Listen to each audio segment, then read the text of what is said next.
Hello friends, this is Ravish Kishore.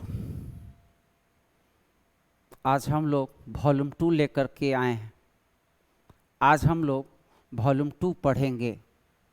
Noun की applications की थोड़ी एडवांस सेक्शन को आज हम लोग यहाँ देखेंगे। इसमें जैसा कि हमें यहाँ हेडलाइन दिख रहा है कि फॉरेन वर्ड्स है, इंग्लिश का फॉरेन वर्ड्स है। इसका मतलब कि यह अंग्रेजी नहीं है, अंग्रेजी में लिखा गया है लेकिन यह इंग्लिश नहीं है। पहले इस बात को समझ लो कि इसमें ये जितने शब्द आएंगे वो सभी शब्द इंग्लिश में लिखे गए हैं, इंग्लिश नहीं है। तो कौन कौन है? तो आज अगर हम देखें तो सबसे पहले किसी भी फॉरेन वर्ड्स को पहचानने के लिए या नाउन को पहचानने के लिए कि यह शब्द हमारा नाउन है,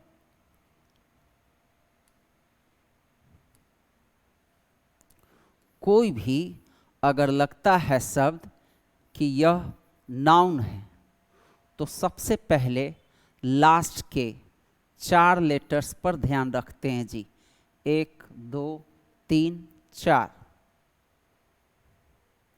ठीक है? क्योंकि लास्ट के ही 4 लेटर्स को हम सफिक्स कहते हैं, राइट? और इस सफिक्स की मदद से हमें नाउन पहचानना होता है। क्यों? हमने प्रॉपर नाउन पढ़ा है। अगर आपने पिछली वीडियो मेरी नहीं देखी है तो उस पिछली वीडियो को आप एक बार प्लीज़ देख लें, क्योंकि वह आपके फंडामेंटल कंसेप्ट को क्लियर करेगा। आप उसके सेक्शंस को देख लीजिए, क्योंकि उसमें बहुत सारी बातें, आपके बहुत सारे जानकारियों को मैंने क्लियर किया है। उसके बाद ये चल रहे हैं, इसलिए अगर प्लीज़ आपने नहीं देखा है तो उसको ध्यान रख लें, क्योंकि उसमें सारा नाउन का काइंड से कैसे कैसे चलता है। उसके अलावा ये है, ये इसको हम नंबर का एडवांस फॉर्म कहते हैं, इसलिए हमें ये ध्यान रखना है। किसी भी नाउन को पहचानना है तो सबसे पहले कि वह लास्ट के 4 लेटर्स को ध्यान में रखना है। नाउन कहाँ कहाँ आता है तो पिछली वीडियो में मैंने बताया है, पहले उसको देख लो कि नाउन कहाँ कहाँ है, राइट? नाउन कहाँ कहाँ है इस चीज़ को आप पहले देख लो। इस देखने के बाद हम इसको चलेंगे।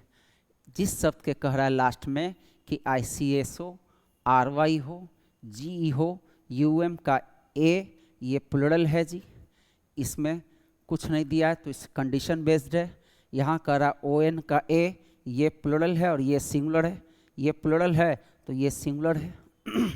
इसी तरह से US का I, IS का ES, ये हमारा लास्ट का इंडिंग्स है। यानी किसी भी शब्द के अंत में ये सब लेटर्स दिखें तब हम उस शब्द को नाउन मानेंगे। सबसे पहली मैसेज ये हमारा है कि हम इन सब को नाउन मानेंगे। अब नाउन मानने के बाद इसकी कुछ कंडीशंस है। ऐसा क्यों?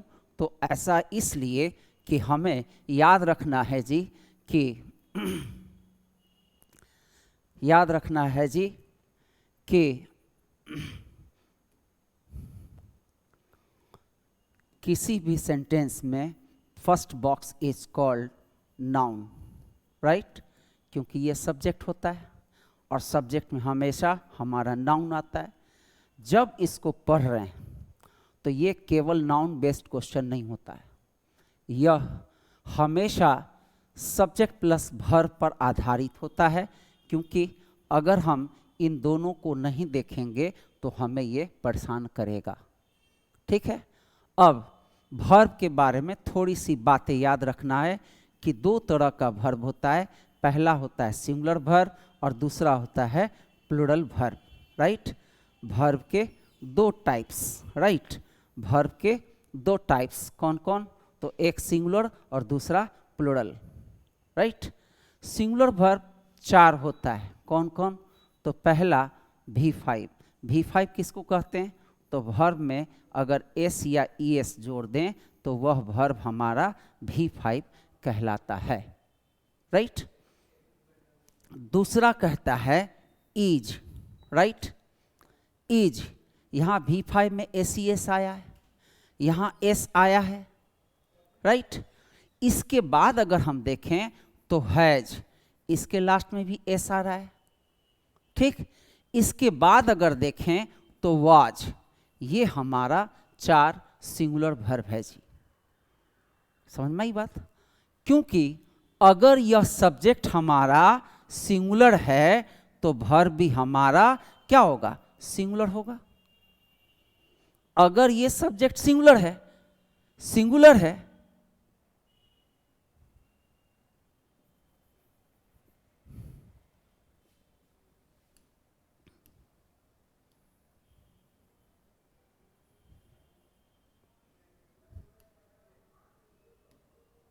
अगर हमारा सब्जेक्ट सिंगुलर है, नहीं, तो वर्ब भी हमारा क्या होगा? सिंगुलर होगा, ठीक है, सिंगुलर वर्ब होगा।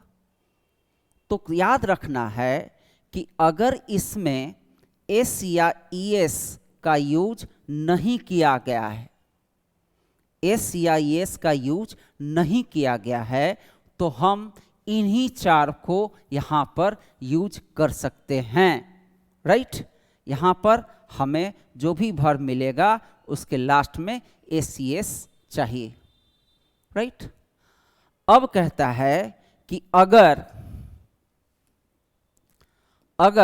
हम यहां के नाउन में एसीएस देखे हैं तो यहां के वर्ब में हमको एसीएस नहीं लगाना है, और ये एसीएस नहीं लगेगा तो ये V5 V1 में बदल जाएगा, ये इज आर में बदल जाएगा, राइट। इसी तरह से ये हैज हैव में बदल जाएगा, राइट। ये वाज हमारा वर्ब में बदल जाएगा, क्लियर है? कब? जब यहाँ एसीएस लगा है, यहाँ नहीं, अगर जब यहाँ एसीएस नहीं लगा है तो हमको यहाँ पर एसीएस चाहिए। अगर यहाँ एसीएस लगा दिए हैं तो यहाँ एसीएस नहीं आएगा। अब नहीं आएगा तो कौन कौन सा हमारे पास है? तो हमारे पास ये 4 है। कौन कौन? तो V1, आर, हैव और वर, क्लियर है? तो जब तक हम इस सेक्शन को नहीं देखेंगे, यानी यहाँ पर अगर एसीएस लगा है तो ये गलत है, कारण कि यहाँ लगा दियो, तो हमें हमेशा याद रखना है कि यहाँ पर नाउन आता है और यहाँ वर्ब है जी। अगर हमने नाउन में एसीएस लगाया है तो वर्ब में एसीएस नहीं लगेगा। अगर हमने नाउन में लगा दिया है एसीएस तो हमारे यहाँ पर एसीएस नहीं आएगा। इसके अलावे जो वर्ब हैं उनको आप पहचानते हैं क्या? तो V2 का फॉर्म, कुछ इरेगुलर फॉर्म्स को छोड़ दे तो बाकी सब में ईडी लगता है। इसी तरह से हम बात करें तो हैड, इसके अलावे मोडाल्स शैल, विल, नहीं, कैन, कुड, इन सब को लगाने में हमको कोई दिक्कत नहीं। केवल शैल विल में कंडीशन है कि अगर सब्जेक्ट आई या वी है तो शैल लगता है, बाकी कोई भी सब्जेक्ट हो तो विल लगता है।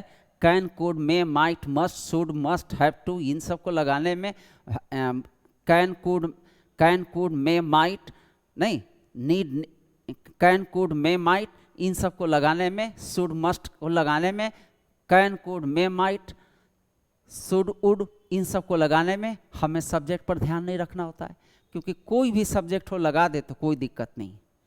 लेकिन अगर हमें ऐसा नाउन मिला है और हमको टेंस पे क्वेश्चन ले जाना है तो हमको याद रखना है कि ये प्रेजेंट का 3 कौन कौन? तो V5, इज, हैज, वाज, ये सिंगुलर है तो इसका प्लूरल हमारा क्या है? तो V1, आर और हैव, ठीक है। पास्ट का वाज और वेयर, ये सिंगुलर है, ये प्लूरल है, ठीक है। इस पर हमारा क्वेश्चन आधारित होगा। अगर हम इस पर ध्यान नहीं दिए तो फिर हमारा ये फॉरेन वर्ड्स कहीं ना कहीं बहुत ज़्यादा गलत होने की संभावना बनेगा, इसलिए हम इन दोनों पर देखें। देखो, एक क्वेश्चन आया था हमारा एसएससी में, राइट। एसएससी में हमारा एक क्वेश्चन आया था, क्या आया था? A man, right, man's the men of his colony, right. यहां पर पहला बॉक्स है जी, दिस इज सब्जेक्ट, ये दूसरा बॉक्स है, ये वर्ब, ये सीजीएल का क्वेश्चन। बहुत लड़का यहां पर फंस गया कि मैंस कोई वर्ड नहीं होता है। नहीं, आप डिक्शनरी उठाकर देख लो, ये वर्ब भी है, नाउन भी है। मैन का मतलब होता है क्या? तो ये देखो, अ मैन, मैंस। देखो यहाँ इस नाउन में हमारा एस नहीं लगा है, यहाँ पर मैन में एस लगाया है क्योंकि ये इसमें एस नहीं लगा, तो वर्ब है जी। तो फर्स्ट बॉक्स को हमेशा सब्जेक्ट के रूप में कंसीडर करना है कि ये पहला बॉक्स हमारा हमेशा सब्जेक्ट होता है, दूसरा बॉक्स हमारा वर्ब होता है। अगर ये वर्ब हम ध्यान रखेंगे कि यहाँ एस नहीं लगाया, इसलिए यहाँ एस चाहिए, राइट। देखो यहाँ मेन लिखे हैं, तो ये मेन हमारा ऑब्जेक्ट के रूप में है और ये यहाँ पर नाउन है, ये यहाँ पर नाउन है और ये यहाँ पर वर्ब है। हमने अभी सीखा है कि पहला बॉक्स अगर सिंगुलर है तो अगला शब्द भी सिंगुलर होगा। हम कंट्राडिक्शन इसलिए ऐसा देखते हैं कि मैक्सिमम नाउन वर्ब का भी काम करता है और मैक्सिमम वर्ब भी नाउन का कार्य करता है, ठीक है। तो जब नाउन की जगह रखा है, यानी सब्जेक्ट ऑब्जेक्ट प्लेस टाइम पे रखा है, तो हम इसको नाउन मानेंगे। अगर इन जगहों पर नहीं रखा है तो हम उसको वर्ब मान करके चलेंगे। इसलिए हमेशा ये सिंटेक्स पर आधारित क्वेश्चन होगा। इस पर हम अगर थोड़ा सा ध्यान नहीं देंगे तो ये चूक जाएंगे। ये सीजीएल का क्वेश्चन है, किस साल का है ये याद नहीं आ रहा, शायद 11 या 12 में पूछा है। एक बार सेट पलट करके देख लोगे, ये आया हुआ क्वेश्चन है तुम्हारा। बहुत ग्रामेरियंस ने यहाँ बहुत तर्क दिया है जी, भगवान जाने। लोगों का तर्क सुनकर कभी कभी लगता है कि बच्चों को इंग्लिश पढ़ाया जाता है कि बरगलाया जाता है, ठीक है। इससे बहुत सिंसियरली क्वेश्चन को समझने की कोशिश करोगे तो बहुत बढ़िया। इंग्लिश से बुलवाओ जी, तुम कुछ नहीं बोलो, बुलवाओ उससे। अगर वो बोलना शुरू करेगा तो बहुत आसान है, अगर नहीं बोलेगा तो फिर ये टफ है, ठीक है। इसलिए हमेशा यहाँ का इस सेक्शन को याद रख करके चलेंगे। अब फॉरेन वर्ड्स पे चले तो फॉरेन वर्ड्स में कहता है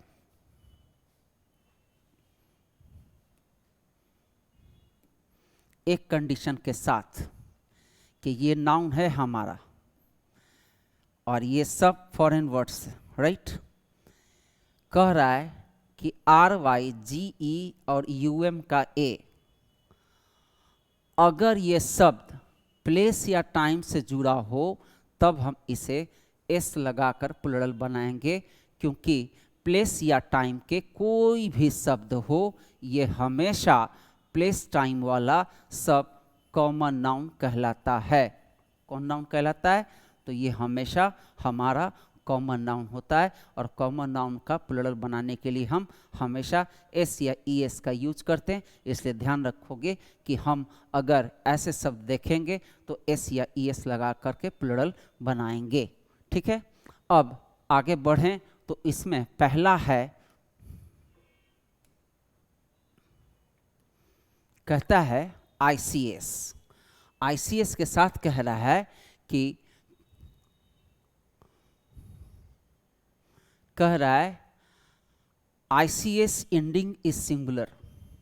कह रहा है जिस शब्द के लास्ट में ICS लग गया है तो वह सिंगुलर है। दूसरा मैसेज दे रहा है कि यह सिंगुलर है भी तो कैसा है, तो ये अनकाउंटेबल नाउन है। बस समझ में आई? अनकाउंटेबल है। अब बेटा कभी भी किसी नाउन को अगर अनकाउंटेबल कह दे तो हमें दो बात हमेशा याद रखना है। क्या? तो एक, अगर किसी नाउन, कंसंट्रेशन आज का डिस्टर्ब हो जा रहा है, पता नहीं।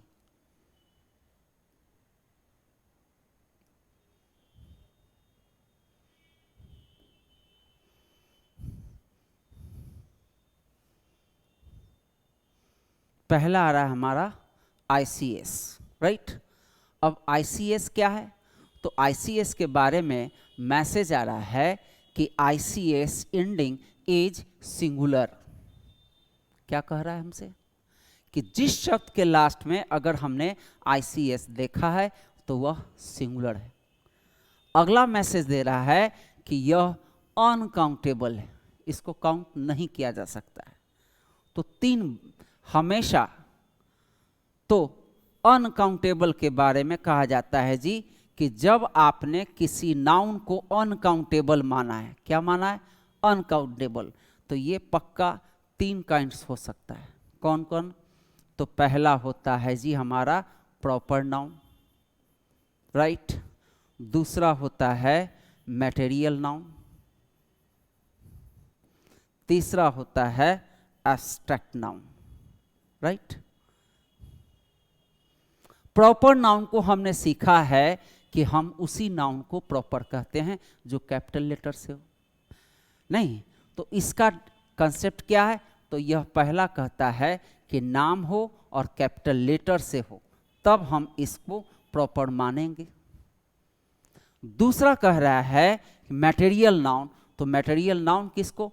तो जिसको हम metre, KG, litre, right, metre, KG, litre से अगर हम माप लेते हैं तब हम उसको मटेरियल नाउन कहते हैं। तीसरा कहता है abstract which can not be tracked. नहीं, नॉट बी ट्रैक्ड, जिसको हम ट्रैक्ट नहीं कर सके, पकड़ नहीं सके, वो हमारा एब्स्ट्रैक्ट कहलाता है। ICS के बारे में मैसेज आया कि यह हमारा अनकाउंटेबल है।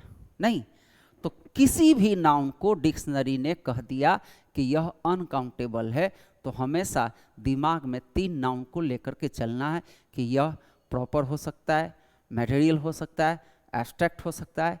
अब इस तीनों को कैसे पहचानें? तो हम पढ़ चुके हैं पिछले वीडियो में कि कैपिटल लेटर से proper noun, metre, KG, litre से माप ले तो मटेरियल, अगर ऐसा नहीं है तो यह एब्स्ट्रैक्ट कहलाता है। ठीक है, अब इस पर हमसे क्या कहता है?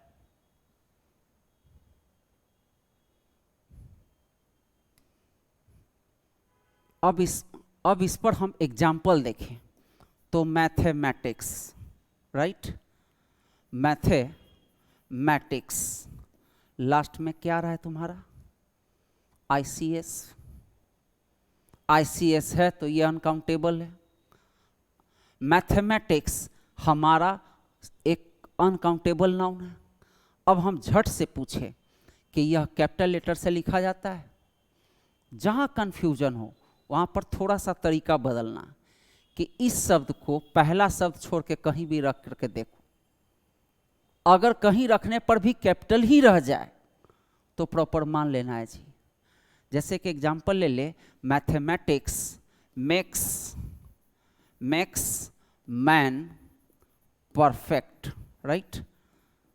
कह रहा है कि मैथमेटिक्स व्यक्ति को परफेक्ट बनाता है, राइट। अगर हम इसी को कह दें कि आई लव मैथमेटिक्स, तो यहाँ मैथमेटिक्स का जो हमारा स्पेलिंग में एम जो दिख रहा है, ये कौन सा लेटर दिख रहा है? यह कैपिटल है? कैपिटल तो नहीं है। इसका मतलब कि यह प्रॉपर नाउन हमारा नहीं है। ठीक, फॉरेन वर्ड्स कह रहा है जी सबसे पहले कि फॉरेन वर्ड्स अंग्रेजी नहीं है, ये दूसरे भाषा से, लैटिन से, डच से, फ्रेंच से चुराया गया है। अंग्रेजों ने इनकी शब्दों को चुराया है, इसलिए यह फॉरेन वर्ड्स कहलाता है। क्लियर है? अब ICS लगा है तो ये ICS का मैसेज है कि यह हमारा अनकाउंटेबल है, और अनकाउंटेबल में 3 काइंड्स। पहला कौन? तो मटेरियल। देखो यहां पर एम पहला लेटर था इसलिए कैपिटल लिखाया, लेकिन ये पहला वर्ड ना हो करके कहीं और सेंटेंस में गया तो यह कैपिटल ना हो करके स्मॉल हो गया। इसका मतलब कि यह प्रॉपर नाउन नहीं है। अब प्रॉपर नहीं है तो क्या हम इसको मीटर, केजी, लीटर से माप सकते हैं? अगर मीटर, केजी, लीटर से माप लेते तो यह मटेरियल कहलाता। अब यह मीटर, केजी, लीटर से मापा नहीं रहा है, कैपिटल है नहीं, तो फिर तो हमारा ना तो प्रॉपर है और ना तो यह मटेरियल है। तो बच कौन गया? एब्स्ट्रैक्ट। नहीं, क्लियर है? एब्स्ट्रैक्ट कहेंगे। अब सुनो, हम इसको प्रैक्टिकल में ला लें। फिजिक्स में भी बहुत सारा न्यूमेरिकल है जी, जो मैथ्स की तरह दिखता है। जो व्यक्ति मैथ्स साइंस का स्टूडेंट नहीं है, जैसे मैं साइंस का स्टूडेंट नहीं हूँ, फिजिक्स क्लास में न्यूमेरिकल टीचर पढ़ाए तो हमको तो लगेगा कि लगता है कि मैथ का क्लास है और उस टीचर के बारे में मुझे जानकारी नहीं है। तो सामने वाला बैठा कहेगा ना कि नहीं भैया ये मैथ्स का नहीं, ये फिजिक्स का क्लास है। ठीक है, तो ये सभी भाववाचक है। याद रखना कि कभी भी हम ICS के शब्द को देखेंगे तो ये सबसे पहले याद रखना कि यह प्रायः हमारा एब्स्ट्रैक्ट नाउन होता है। हम इसमें कभी भी दूसरे नाउन का कंसेप्ट नहीं खोजेंगे। दूसरा एग्जांपल ले ले, फिजिक्स। नहीं, फिजिक्स के लास्ट में क्या आ रहा है? तो ICS। इसी तरह से पॉलिटिक्स। नहीं, पॉलिटिक्स लास्ट में क्या आ रहा है? तो ICS। सैकड़ों वर्ड है, ढूंढ सकते हैं। कैसा है? तो सब एब्स्ट्रैक्ट है, ये कभी भी भाववाचक के रूप में यूज होता है। अब भाववाचक है तो यह तो सिंगुलर है। अब सिंगुलर है तो हम इस ICS के साथ अगर वर्ब यूज करना चाहेंगे तो वह वर्ब कौन कौन हो सकता है? तो इसके साथ V5, इज, हैज या वाज या V1, नहीं, आर,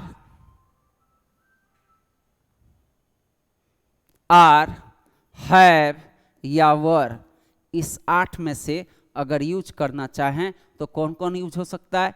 तो V5 यूज हो सकता है क्योंकि सिंगुलर है, इज हो सकता है, हैज हो सकता है, वाज हो सकता है। नीचे का चारों नहीं आएगा। इस चारों को हम कभी भी यूज नहीं कर सकते, कारण कि ये नीचे वाला प्लूरल है और हमारा कि ये प्लूरल है और प्लूरल है। हमको अभी सिखाया गया कि यह ICS हमारा एब्स्ट्रैक्ट नाउन है जी। ठीक है, इसके बाद एक SSC स्पेशल कंडीशंस को लेकर के चलता है। क्या? तो कहता है कि if ICS ending comes under the possession, क्या कह रहा है?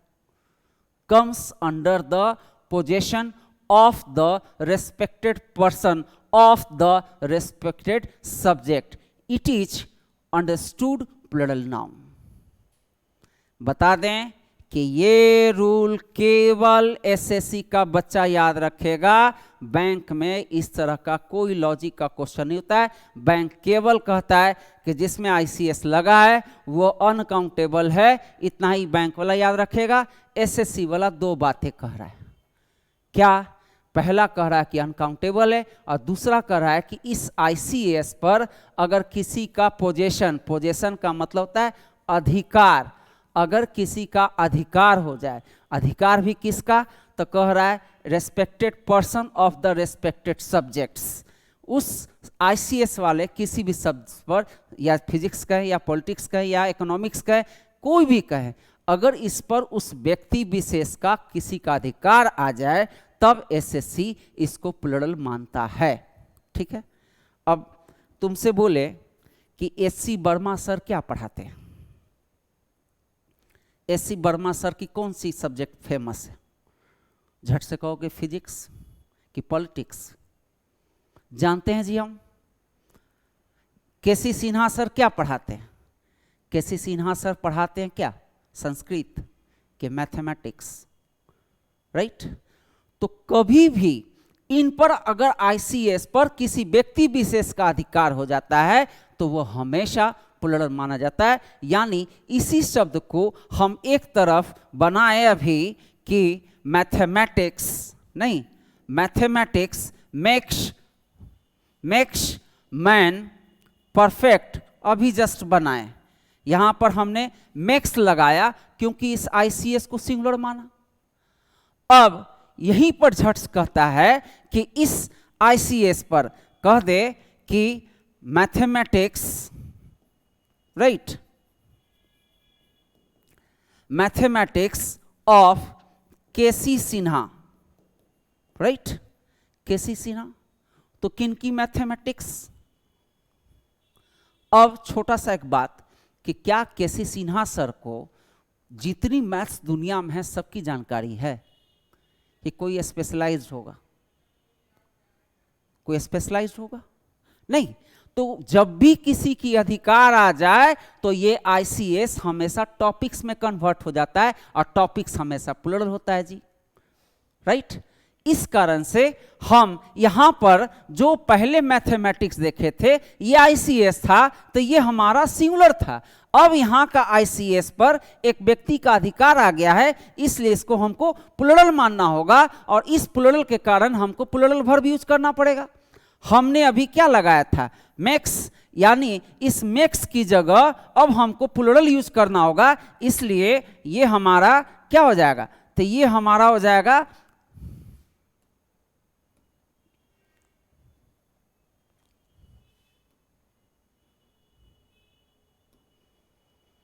यहां पर हमारा क्या होगा? मेक होगा। यहां मेक प्लुरल होगा। कारण क्या है कि ये मेक जब प्लुरल होगा तो इसके पीछे का कारण है कि इस पर एक व्यक्ति की अधिकार आ गई है। ये हमारे जाने पहचाना चेहरा है जी, हम इनको ऑल ओवर इंडिया में जानते हैं, ये नोन पर्सनालिटी हैं।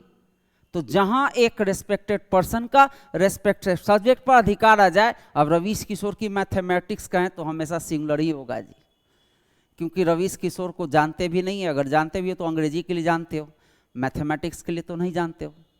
इसलिए याद रखना कि ICS पर यह कंडीशन है कि जब भी ICS किसी के अधिकार में आता है तो SSC के एग्जामिनेशन में इसको प्लुरल माना जाता है, इसलिए यहाँ पर मेक का यूज कर रहा है, यहाँ मेक्स का यूज कर रहा है, यहाँ कर रहा है मेक्स मैन परफेक्ट। और इसी तरह से मेक IITN, मान लो IITN, राइट, यहाँ ये लगाया, मेक लगाया, इसके पीछे कारण है तो इस पर अधिकार है।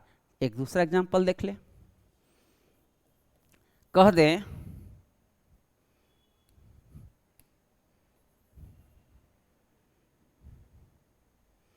दूसरा एग्जाम्पल देख ले, कह दें कि physics, right, physics is a subject of science, right, subject of science, ये साइंस का सब्जेक्ट। दूसरी तरफ कह दे कि physics of SC Verma, right, are good for IIT, right. तो यहां स्पेशलाइज्ड हो गया। यहां पर हमने क्या यूज किया? तो यहां यूज कर रहे आर का, और यहां क्या यूज कर रहे? तो इज का। कारण क्या है? तो यहां ICS है, ये ICS हमारा सिंगुलर है, इस पर अधिकार आ गया इसलिए ये प्लुरल हो गया। इसलिए SSC इस विशेष जानकारी को याद रखेगा।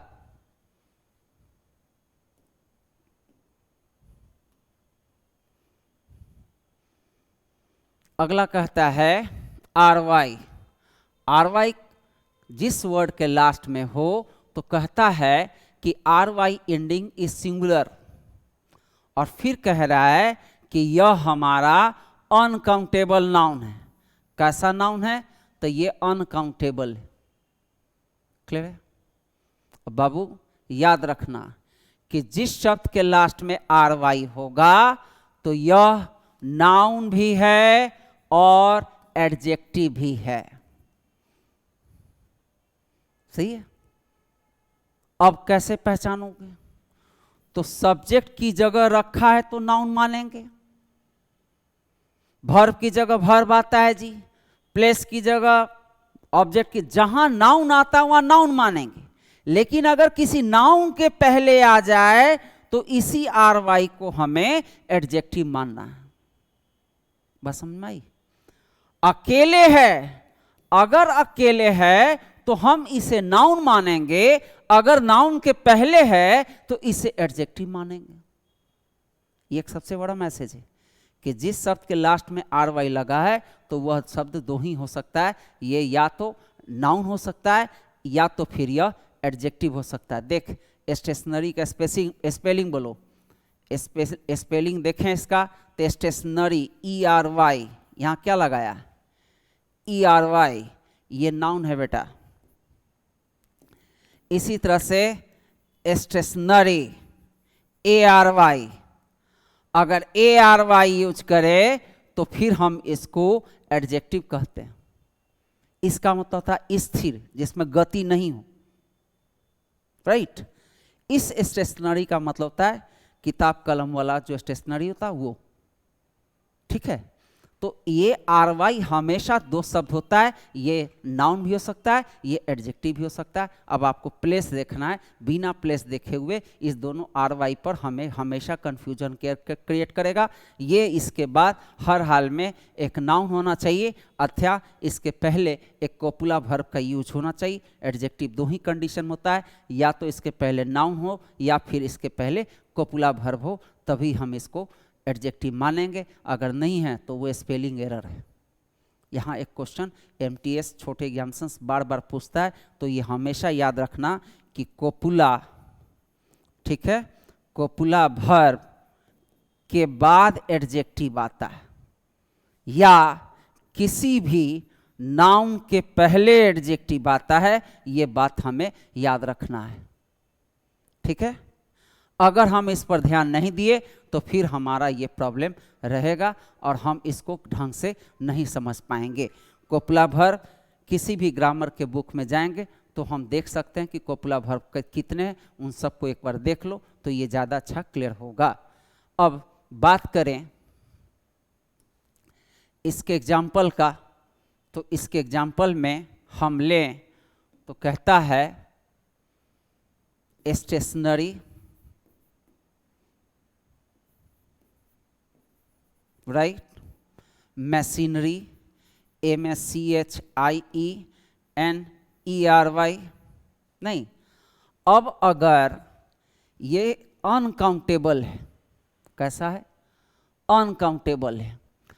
अगर हम किसी भी अनकाउंटेबल नाउन को सिंगुलर बनाएंगे तो हमें इन शब्दों पर ध्यान रखना है जी, ठीक है। कौन सा शब्द? तो इस तरह का कोई शब्द आता है तब हम इसको प्लुरल बना सकते हैं। पहला कह रहा है द पीसेज ऑफ, दूसरा कह रहा है द बैग्स ऑफ, तीसरा कह रहा है द आइटम्स ऑफ। इसी तरह से एक और शब्द आता है द लम्स ऑफ, राइट। के बाद ऐसे शब्द जिसके लास्ट में क्या हो? R Y. ऐसे शब्द जिसके लास्ट में क्या हो? तो आर वाई, ठीक। अगर यह नाउन है तो अनकाउंटेबल है, हम इसका प्लुरल इस तरह से बनाएंगे। एग्जामिनेशन में क्या करेगा कि स्टेशनरी, ठीक है, स्टेशनरी का प्लुरल बना करके रखेगा तुमसे स्टेशनरीज, ठीक है, स्टेशनरीज, ये IES लगा देगा जो हमारा गलत है, ठीक है। इसका अगर हम प्लुरल बनाना चाहते हैं तो इनमें से किसी का एक सहयोग लेकर के हम बना सकते हैं। जैसे कह दे द पीसेस, नहीं, द पीसेस ऑफ स्टेशनरी, ठीक है। स्टेशनरी, यहाँ आर वाई, क्योंकि ये अनकाउंटेबल है, आर वाई को हमको अकेले रखना है, ठीक। तो कभी भी इसका हम प्लुरल नहीं बनाते हैं। अगर प्लुरल बनाना है तो इसकी मदद से हम बना सकते, इन चार में से किसी एक शब्द का यूज करके हम इसको रख सकते हैं। इसी तरह से मशीनरी कहें तो मशीनरी का हम कभी भी प्लुरल नहीं बनाते हैं, इसलिए यहाँ पर मशीनरी में IES लगा देगा जो गलत है। इसका भी हम इसमें से किसी का यूज कर सकते हैं। जैसे कहें the bags, right, bags of machinery, ठीक है, मशीनरी ये हमारा होगा।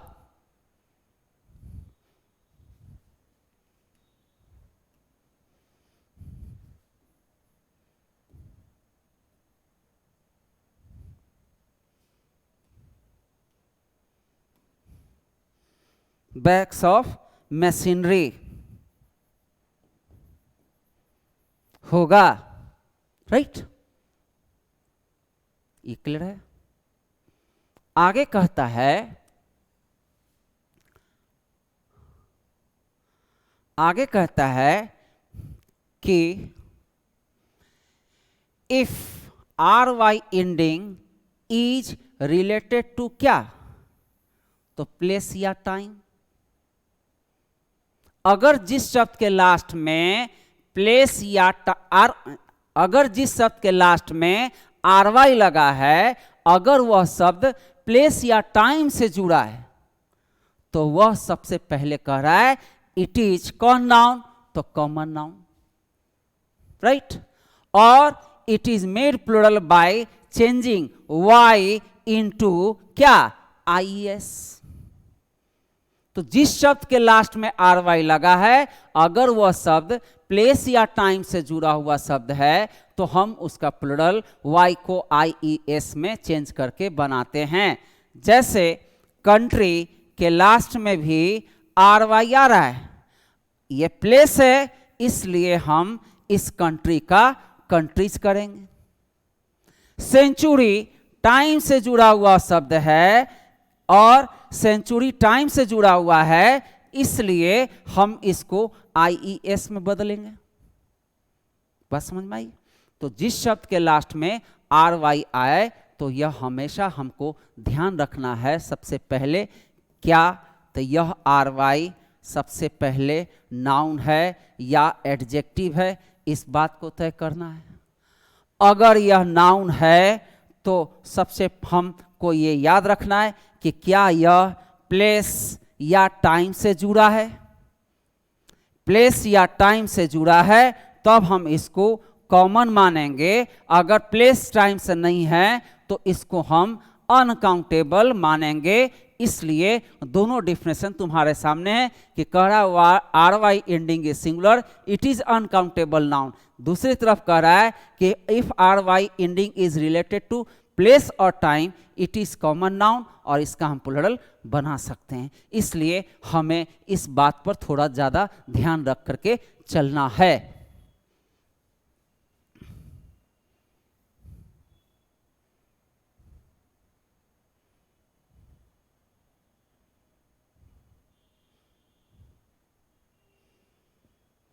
फिर कहता है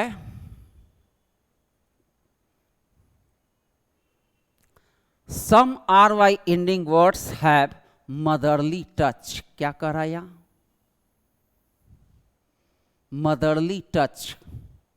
मदर मीन्स मां, मदरली मीन्स मां जैसा, फ्रेंड फ्रेंडली नहीं, दोस्त दोस्ताना, मां ममत्व। कह रहा है जिसमें ममत्व भाव हो, these words never take ACS. जिसमें मदरली टच हो, यानी इस मदरली टच का मतलब क्या होता है, तो सेवा भाव।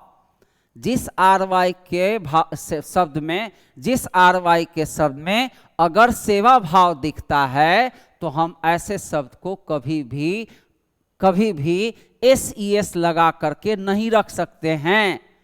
कह रहा है दे आर सिंगुलर और plural according to the sentence. ये सिंगुलर भी हो सकते हैं, प्लूरल भी हो सकते हैं, ये निर्भर करेगा कि वह सेंटेंस मांग क्या रहा है। ठीक है, तो ये कभी भी जिस सेंटेंस में इसका यूज किया जाए वहीं से इसको हमको डिसाइड करना है। क्या, तो इस तरह का अगर शब्द आता है, जेंट्री, पिजेंट्री, पोल्ट्री, आर्टिलरी, इस तरह का अगर शब्द आता है, तो हमें याद रखना है कि किस ये शब्द हम अगर देख रहे हैं तो जिस सेंटेंस में यूज हो रहा है वह सेंटेंस सिंगुलर मान रहा है या प्लूरल मान रहा है, उसके आधार पर तय करना है। अगर इस तरह का कोई इशारा नहीं हो तो ये हमेशा प्लूरल माना जाता है, इसलिए ये प्लूरल नाउन है तो हम इसके साथ V1, आर, हैव या फिर वर का यूज कर सकते हैं। बस समझ में आया? कभी भी इस तरह का अगर शब्द आता है तो हम इनके साथ इन सब शब्दों का यूज कर सकते हैं, कभी भी इनके साथ सिंगुलर वर्ब का यूज नहीं करना। पहले देखना है कि क्या यह अगर लगा है ये शब्द आया है तो कहीं इस जेंट्री को जेंट्रीज तो नहीं कर दिया है। तो सबसे पहले तो यही चेक करना है जी कि जेंट्री का जेंट्रीज तो नहीं कर दिया है। अगर कर दिया तो ये गलत है, तब वर्ब आगे मत देखना, कोई ज़रूरत नहीं है। पेजेंट्री में ऐसे ही इस वाई को आईएस में तो नहीं चेंज कर दिया, पोल्ट्री में आईएस तो नहीं लगा दिया है, यहाँ पर आर्टिलरी में तो आईएस तो नहीं लगा दिया है। अगर ऐसा लगा दिया तो सबसे पहले इसी को एरर मान लेना है, सिंपल सा बात। अगर ये सब ऐसे ठीक लिखा है तो फिर हमको जाकर के इसका वर्ब चेक करना है। वर्ब में प्राय या प्लूरल वर्ब लेता है, इतना ही ध्यान रख करके चलना है, ठीक है। ऐसे सोचेंगे तो ये आरवाई का कंसेप्ट हमारा क्लियर हो जाएगा।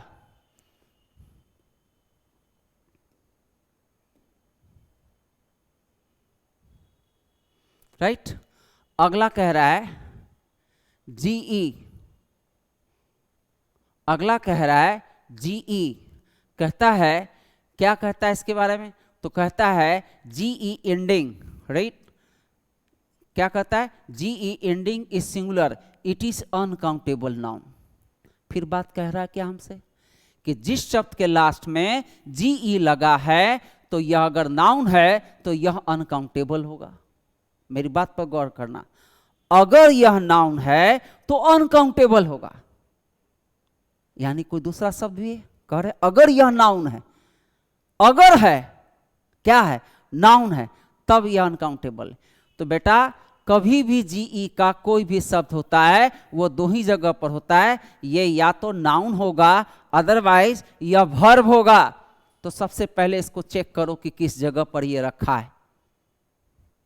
सबसे पहले सेंटेंस में देखो कि यह रखा कहाँ है, सब्जेक्ट पर है, ऑब्जेक्ट पर है, प्लेस पर है, टाइम पर है, कंप्लीमेंट में है। अगर ये 5 जगह पर है तो अब हम इसे नाउन मानेंगे। अगर ये वर्ब की जगह रखा है तो वर्ब होगा। इसलिए ध्यान रखना कि जिस शब्द के लास्ट में जीई है तो हमको नाउन और वर्ब दोनों लेकर के चलना होगा। अगर हम नाउन वर्ब लेकर के नहीं चलेंगे तो फिर हमें परेशानी होगी।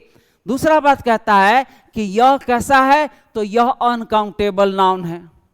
अब फिर बात, जो भी अनकाउंटेबल हो तो दिमाग में लेकर के हमें चलना है 3 नाउन। पहला प्रॉपर, दूसरा मटेरियल, तीसरा एब्स्ट्रैक्ट। ठीक, प्रॉपर किसको? तो कैपिटल लेटर हो, नहीं। मटेरियल कौन? तो जिसको मापा तोला जाए, नहीं। एब्स्ट्रैक्ट कौन? तो जिसको माप तोल नहीं सकते हैं इसलिए कि उसको पकड़ नहीं सकते हैं।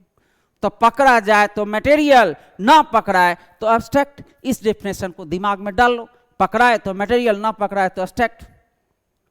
ठीक है, अगर वो काउंट होता है तो countable means common noun, collective noun, right. तो ये पहले हमको अपने आप को तैयार करना हो। इसके बाद कहता है कि जब हम इसको प्लूरल बनाएंगे तो जस्ट पीछे वाला कि इस तरह की शब्द, क्या? तो पीसेज ऑफ, जिस शब्द के लास्ट में जीई लगा है उसको रखेंगे। इसी तरह से बैग्स ऑफ, जिस शब्द के लास्ट में जीई लगा है उसको। इसी तरह से आइटम्स ऑफ, किसको? तो जिसके लास्ट में जीई लगा है। तो हमें ये याद रखना है जी कि हम जब इसको बना रहे हैं तो इस तरह से होना चाहिए। क्या? तो देखो मैसेज, MESSAGE, राइट। अब क्या करेगा कि मैसेज को मैसेजेस कर देगा। तुम्हारे मोबाइल में आता है messages, 4 new messages, 2 new messages. बाबू आपने जो मोबाइल का देखा है that software is related to US English, वो US इंग्लिश का है। हमको ब्रिटिश में देखना है, इसलिए हम ब्रिटिश के कारण हम इसको मैसेजेस को कभी भी सही नहीं मानेंगे। ठीक है। अब हमको प्लूरल बनाना ही है, तो इनमें से किसी का मदद ले ले, कह दे द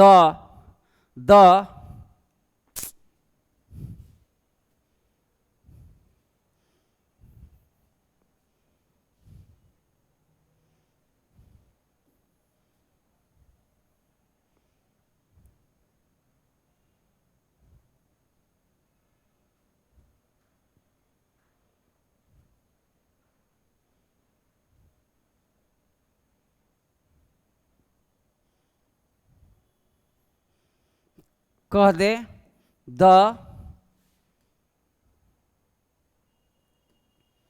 कह दे द पीसेस ऑफ मैसेज, नहीं लास्ट में जीई, यहां भी एस नहीं लगा है।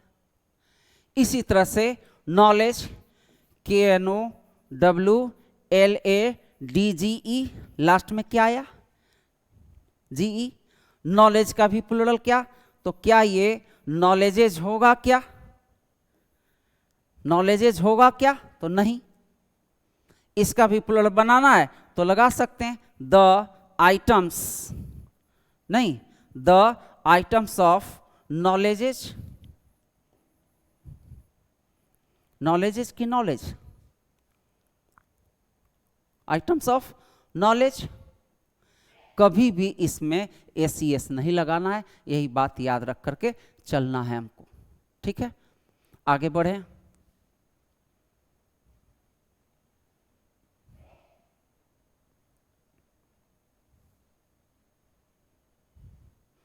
कहता है फिर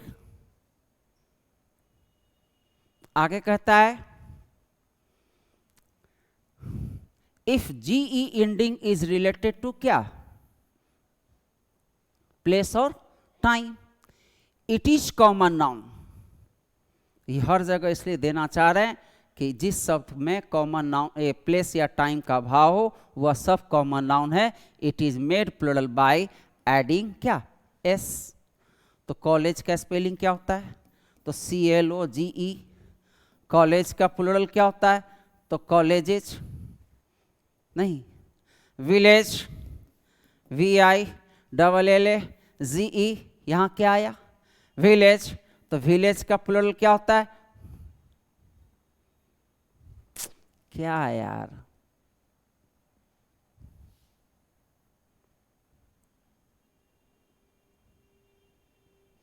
विलेज, नहीं। तो विलेज का प्लूरल क्या होता है हमारा, तो विलेजेज, नहीं। इसी तरह से टाइम का देखें तो एज, एज का प्लूरल एजेज। इसी तरह से एगो ई भी होता है एज, एज मतलब किनारा या जगह से, तो एज का एजेज, नहीं। तो ये याद रखना है कि अगर प्लेस या टाइम है तो अब हम इसको कॉमन नाउन मानेंगे, अगर प्लेस टाइम नहीं है तो यह अनकाउंटेबल है। इस बात का हमें याद रख करके चलना है।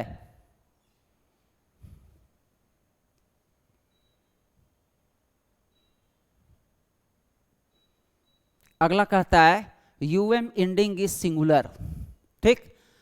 कहता है यूएम एंडिंग इज सिंगुलर, कहता है UM ending is singular, it is made plural by changing UM into क्या, ए।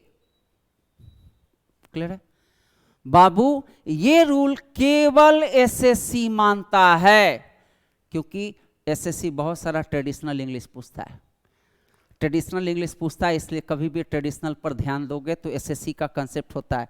कहता है कि UM ending is singular, it is made plural by changing UM into A. यानी जिस शब्द में यूएम दिखे तो क्या दिखा, डेटम, डेटम का प्लूरल डाटा, नहीं।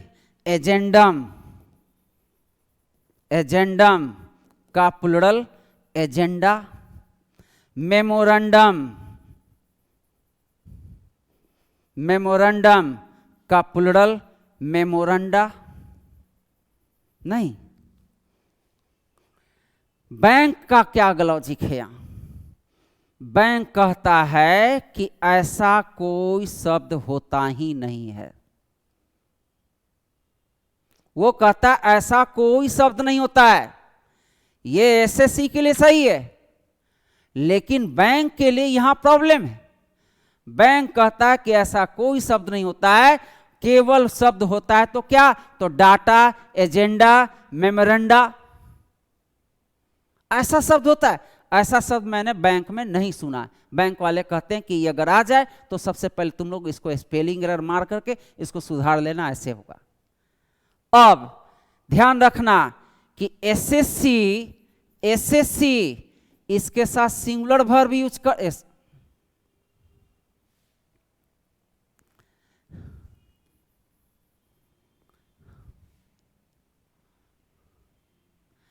एसएससी इसके साथ प्लूरल वर्ब यूज करता है जी, जबकि बैंक इसके साथ सिंगुलर वर्ब यूज करता है। इसलिए याद रखना कि एग्जामिनेशन कौन दे रहे हो। अगर एसएससी दे रहे हो तो इसके साथ डेटा के साथ प्लूरल वर्ब लगाओगे, लेकिन बैंक में इसके साथ सिंगुलर वर्ब लगाओगे। जैसे लिखे datum, right, datum has been given, right, यहां क्या यूज कर रहा है, यूएम। अगर यह एसएससी का क्वेश्चन है तो हम इसको सही मानेंगे, लेकिन सेम सेंटेंस अगर बैंक ने यूज किया होता, डेटम हैज बीन गिवन, मान ले अगर यह क्वेश्चन बैंक के एग्जामिनेशन में आया है तो बैंक वाला कहता है कि ऐसा कोई शब्द नहीं होता है, इसकी जगह आप डेटा कीजिए। बात समझ में आया? इसी तरह से कहता है कि अगर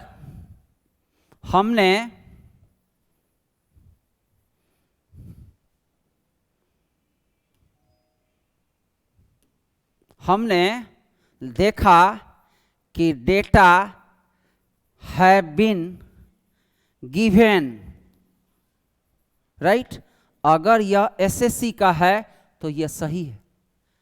लेकिन same word data have been given, अगर यह बैंक के एग्जामिनेशन में आया है तो यहां का हैव हमारा गलत है, क्योंकि यह बैंक है, बैंक इसको अनकाउंटेबल नाउन मानता है, इसलिए इसके साथ सिंगुलर वर्ब होना चाहिए था।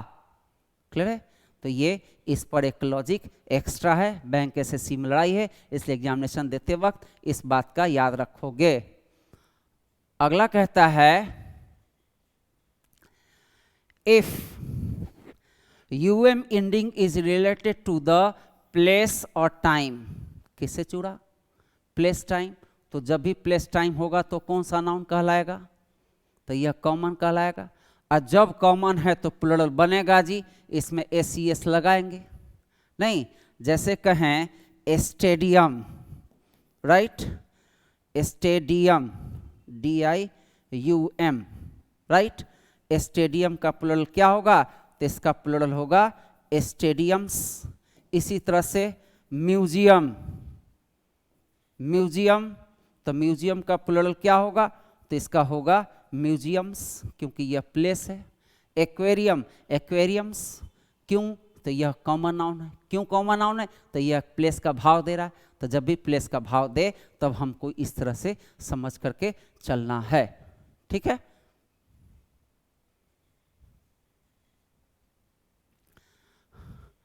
अगला कहता है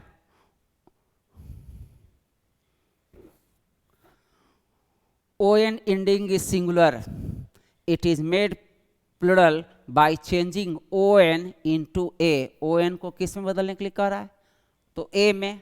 यह जैसे फेनोमेनन, यहाँ ON आ रहा है, फेनोमेनन का प्लूरल क्या, तो ये हो जाएगा फेनोमेनन, राइट। अभी कैसा है, तो ON वाला हमारा सिंगुलर है, A वाला हमारा प्लूरल है, तो हमको क्या करेगा एग्जामिनेशन में कि पहले एक और एग्जांपल ले लो, क्राइटेरियन,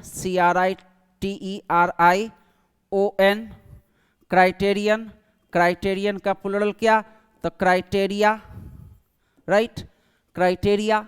अब क्या करेगा, तो ये वाला सिंगुलर है, तो जहां लिखाएगा तो आर्टिकल या डिटरमाइनर के साथ। कैसे? तो आर्टिकल या डिटरमाइनर्स के साथ। गलती क्या करेगा? तो यहाँ पर एसीएस जोड़ देगा जो गलत है, यहाँ एसीएस जोड़ देगा गलत है। तो दोनों स्थिति में एसीएस तो नहीं लग रहा है। इसमें आर्टिकल या डिटरमाइनर जरूर चाहिए, और इसमें अगर आर्टिकल लगा दे, इसमें आर्टिकल लगा दे तो गड़बड़ है, डिटरमाइनर सही है। यानी इसके साथ न तो हमको एसीएस चाहिए और न तो इसके साथ हमको आर्टिकल का यूज चाहिए। आर्टिकल नहीं आ सकता है, डिटरमाइनर का यूज कर सकते हैं। ठीक है, तो इस तरह से इस पर एक क्वेश्चन होता है, इसलिए इसको ध्यान रखेंगे। अगला कहता है यूएस, अगला कहता है US ending is singular, right. क्या कर रहा है? तो जिस शब्द के लास्ट में यूएस है तो यह यूएस वाला शब्द हमारा सिंगुलर है। It is made plural by changing US into क्या? US into I. जिस शब्द के लास्ट में यूएस है उसको अगर हम प्लूरल बनाना चाहते हैं तो उस यूएस को बदल देंगे किस में? तो आई में। फिर आगे एक मैसेज दे रहा है कि this noun is basically related to science origin word. यह साइंस का शब्द होना चाहिए, सब यूएस नहीं, वैसा यूएस का शब्द जो साइंस में यूज किया जाता है, फिजिक्स, केमिस्ट्री, मैथ्स, बायोलॉजी, जिसमें अगर यूज किया जाता है तभी हम उसको यूज करेंगे जी। जैसे फंगस बायोलॉजी में आता है, फंगस का प्लूरल क्या? तो फंजाई, राइट। इसी तरह से रेडियस, RADIUS, यूएस, इस यूएस को हमको IS में बदलना है, आई में बदलना है। इस यूएस को आई में बदलना है तो रेडियस का प्लूरल क्या? तो RAD, पहले से आई यहाँ है, आई रख लिए, और इस यूएस को बदल दिए किस में? तो आई में। तो डबल आई, रेड आई नहीं। इसी तरह से लोकस, लास्ट में यूएस है तो लोसाई नहीं, फोकस तो फोसाई। ठीक है, ऐसे करके हमको याद रखना है कि जिस शब्द के लास्ट में अगर यूएस है, अगर वह शब्द यूएस वाला अगर साइंस से ओरिजिन है तो हम इसको यूएस को आई में बदल करके प्लूरल बनाएंगे।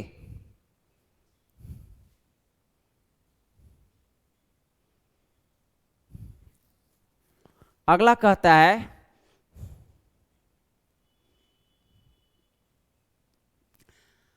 IS ending is singular.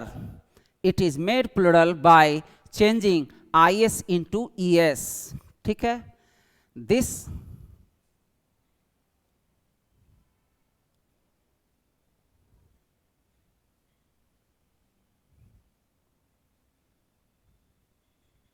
अगला कह रहा है IS, तो IS ending, right, ending is singular.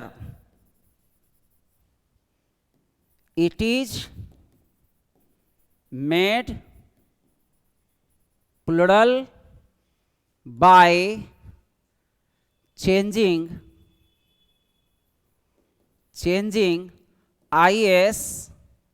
IS into ES।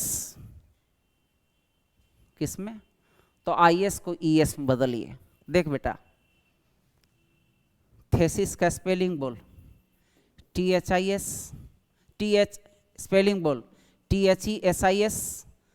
इसको हिंदी में लिख, क्या लिखता है?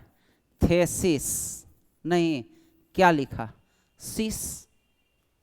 तो जिस शब्द का लास्ट में सिस वाला साउंड हो वो सब शेष में बदल देना।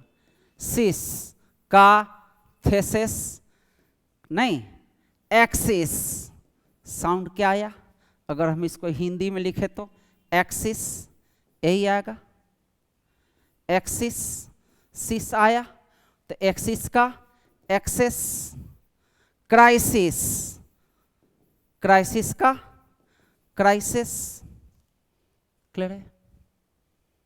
तो ये हमारा कंसेप्ट है, इस पर हम चलेंगे।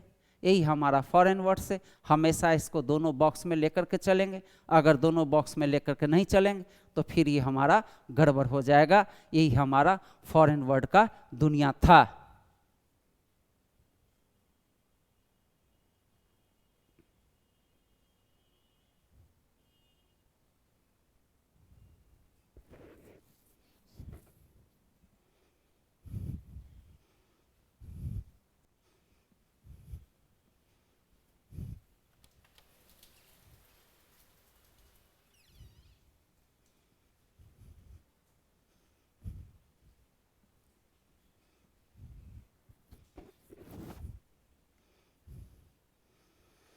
अब देखें तो कुछ विशेष ज्ञान क्या, तो कहता है क्या लगा यहाँ, ए एंड द या डिटरमाइनर्स, ए एंड द या डिटरमिनर्स। ठीक, यहां पर आ रहा है क्या, तो यहां कह रहा है कि यहां पर इसके बाद एडजेक्टिव या वर्ब रखा है। डिक्शनरी ने उस शब्द को एडजेक्टिव या वर्ब कहा है, लेकिन यहां लगाया क्या, तो यहां लगाया ए एंड द या डिटरमिनर्स। राइट, जैसे ही ये लगे तो कोई भी शब्द को हम उसको नाउन मान लेंगे। ठीक है, यानी किसी भी वर्ब या एडजेक्टिव के पहले ये चार हमको दिख जाए, आर्टिकल, ए एंड द और डिटरमाइनर्स लग जाए, तो वह शब्द अब न तो एडजेक्टिव रहा, न तो वह शब्द वर्ब रहा, वो बन गया वो हमारा नाउन। ठीक है, कैसे, तो देखो कह रहा है a word which is formed by the help of article and adding S. एक और बात कह रहा है, बताएंगे इसको बाद में, इज कॉल्ड नाउन। कैसे, तो देखो यहाँ पर पुअर क्या है हमारा, डिक्शनरी ने कहा कि यह पुअर हमारा एडजेक्टिव है जी, क्या लगा दिए, द, तो ये बन गया हमारा नाउन। पहले ये एडजेक्टिव था, अब ये बन गया नाउन। यहाँ कह रहा है चीफ, ये एडजेक्टिव है लेकिन लगा दिया आर्टिकल, तो ये बन गया नाउन। इसी तरह से ब्लैक एडजेक्टिव है, लगा दिया यहाँ द, तो बन गया यह नाउन। बस समझ में आई। अब दो बातें इस पर हमेशा ध्यान रखोगे कि क्या एडजेक्टिव को नाउन बनाया है, कैसे बनाया है, तो आर्टिकल लगा के। ठीक, अब ये दो बातें सोचोगे कि क्या यह एक क्लास यानी वर्ग को बता रहा है। अगर वर्ग बता रहा है तो हम इसको प्लुरल कहते हैं। द पुअर मतलब गरीब लोग, पूरे गरीब लोग। राइट, तो ये क्लास बता रहा है। चीफ कोई व्यक्ति विशेष होगा, तो क्या यह क्लास दिखा रहा है या व्यक्ति विशेष दिखा रहा है।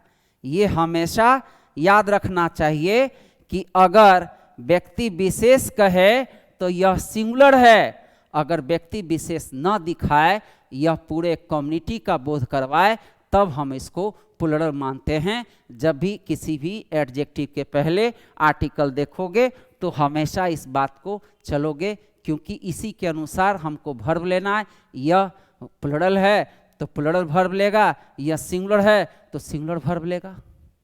इस तरह से हमको सोच करके चलना है। अगर हम इस पर नहीं गए तो हम एरर ना समझ नहीं पाएंगे।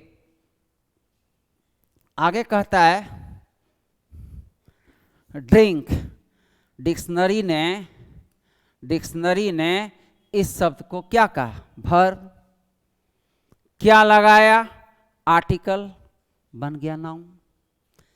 वॉक, डिक्शनरी ने इसको वर्ब लगाया, ये क्या लगाया, आर्टिकल, तो बन गया ये नाउन। जैसे हैव अ ड्रिंक ना, ड्रिंक लीजिए ना, यहां ए का मतलब होता है पैमाना, तो देने वाला अगर चाय दे रहा होगा तो कप में देगा, कॉफी होगा तो कप में देगा, शराब होगा तो ग्लास में देगा। तो इस ए एन का मतलब होता है बाबू, जब भी ये लगाए तो याद रखना है बेटा कि यह पैमाना है, जो चीज दिया जा रहा है उसका एक पैमाना है, उस पैमाने में वो देना चाह रहा है। इसी तरह से वॉक एक मेजरमेंट स्केल को बताता है, हैव अ वॉक। ठीक है, चलो ना एक वॉक लेके आते हैं, तो क्या दुनिया घूम के आते हैं कि कहीं किसी पार्टिकुलर सेक्शन के, चलो ना एक वॉक लेके आते हैं। कहाँ? चलो बाजार तक आते हैं। तो पता है जी कि बाजार, किस बाजार की चर्चा कर रहा हूँ, कितना किलोमीटर, ये सब दिमाग में है। अच्छा चलो ना, नहीं जाएंगे, वो थक गए, राइट। तो यहाँ पर ये कभी भी ए एन लगाए वर्ब के पहले तो इसको मान लेना है कि यह एक पैमाना होता है। पैमाना मीन्स मापने का स्केल होता है, उस स्केल के तहत हम इसको लेके चलते हैं। ये एक प्रकार का हम वर्ब से बना हुआ नाउन है, लेकिन इसको भी अनकाउंटेबल मानते हैं। अब वास्तव में यह मटेरियल नाउन है। ठीक है, इसके बाद ये क्या लगा रहा है? द एक्यूज्ड, नहीं, द एक्यूज्ड वास्तव में तो ये वर्ब से बना है, लेकिन वर्ब से बना है तो ईडी लगाया है। तो कभी भी ईडी लगा हुआ कोई भी शब्द अगर है तो उसको पहले V3 मानेंगे। बस समझ में आई बात? V3 मानेंगे, और ये V3 कभी भी एडजेक्टिव का भी कार्य करता है। जब इसके पहले हेल्पिंग वर्ब हो तो ये वर्ब कहलाता है, अगर हेल्पिंग वर्ब नहीं है तो इसको हमेशा एडजेक्टिव मानना। बच्चा सब इसको वर्ब कहता है, नहीं जी। V3 dead man, tired man, ED लगा रहे वहां, तो वो गुण दोष बता रहा है ना। और अभी सीखें कि जब भी एडजेक्टिव हो या फिर वर्ब हो तभी हम लगाएंगे। यहाँ एक्यूज लिख रहा है, एक्यूज दोष ठहराना, एक्यूज मतलब दोषी, तो उसका गुण दोष है कि दोषी है नहीं। यहां कह रहा है एन एक्यूज, तो सबसे पहले एकदम बच्चा सब कंफ्यूज कर जाता है जी कि वर्ब है ना। ये वर्ब नहीं बाबू, ये एडजेक्टिव है, V3 है, और इस V3 के पहले आर्टिकल लगा रहा है, ये बन गया हमारा नाउन। अगला मैसेज दे रहा है, अगला मैसेज दे रहा है कि वर्ब में हम एस लगाकर भी नाउन बना सकते हैं। जैसे तो ड्रिंक से हम ड्रिंक्स बनाए, नहीं, तो ई वाला जहां रहेगा ना, ये अर्थ का अनर्थ निकालेगा। ड्रिंक मीन्स होता है पीना, और ड्रिंक्स मीन्स होता है शराब। हैव मीन्स रखना, और हैव्स मतलब होता है संपन्न, जो आदमी सब चीज से संपन्न है, ऐसे लोगों को हैव्स कहते हैं, हैव्स फैमिली। एक बैंक में सेंटेंस आया, haves have wings to fly. अमीरों के पास उड़ने के पंख होते हैं। अमीरों के पास, जो संपन्न है उनको हैव्स कहते हैं। हैव वर्ब था, एस लगाया, नाउन बन गया। इसलिए वर्ब को हम नाउन बना सकते हैं तब जब हम उसमें एस लगा दे या उसके पहले आर्टिकल लगा दे, तब हम इसको नाउन के फॉर्मेट में ले जाते हैं। ठीक है, यहाँ तक हमारा फंडामेंटल नाउन का थोड़ा एडवांस सेक्शन था। अब थोड़ा लॉजिकल क्वेश्चन पे आए कि लॉजिकल क्वेश्चन हमारा क्या कहता है। कह रहा है कंसेप्ट ऑफ कंपाउंड नाउन।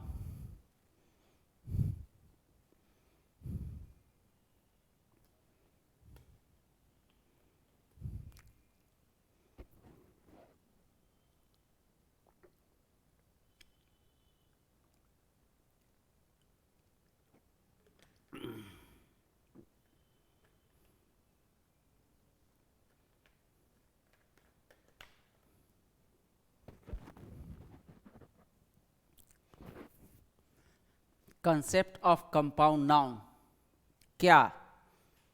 तो कहता है, सबसे पहला मैसेज है कि दो नाउन एक साथ नहीं आता है। ठीक है, क्या यहाँ है, क्या यहाँ है?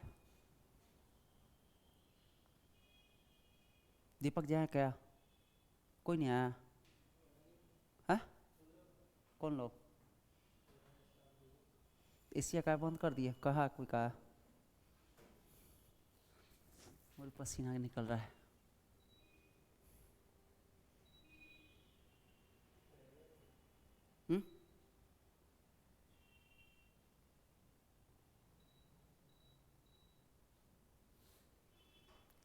दो नाउन एक साथ, दो नाउन एक साथ नहीं आता है। सबसे पहला मैसेज कि जब भी दो मीनिंगफुल नाउन रखा है तो हम कभी भी एक साथ नहीं रखते, ठीक है। पहला मैसेज ये। अब कहता है अगर हम तुमसे मजाक करें थोड़ा सा कि बेटा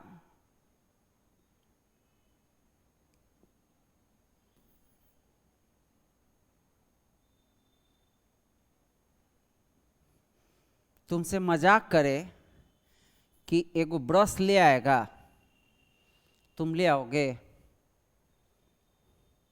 इसको बिहारी इंग्लिश में सीखना, ये किसी भी किताब उताब में नहीं। अगर मैंने कहा कि ब्रश ले आओ तो तुम ले आओगे? नहीं ला पाओगे बाबू। लेकिन अगर कह दें कि एगो टूथब्रश लेते आना बाबू, तो झट से ले आएगा। नहीं, यहां क्या था? ब्रश। अगर कोई एक single noun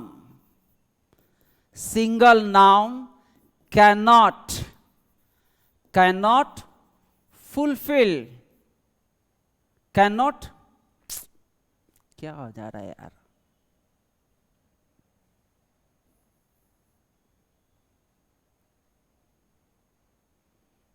cannot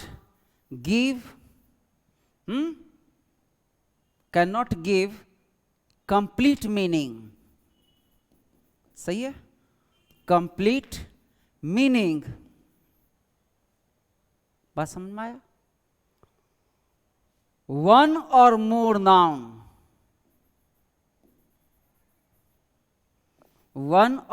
noun can be added before. पहले जोड़ा जा सकता है। क्या जोड़ा? ब्रश के पहले क्या? टूथ, दांत वाला ब्रश नहीं। इसी तरह से कहें पेंटिंग ब्रश नहीं। तो क्या यह अर्थपूर्ण है? अगर अर्थपूर्ण है तब तो कोई दिक्कत नहीं है। अगर अर्थपूर्ण नहीं है तो हम इसके पहले नाउन जोड़ सकते हैं। कितने जोड़ सकते हैं? तो देखो एक SBI PO का सेंटेंस अरेंजमेंट आया, लिखता है crash,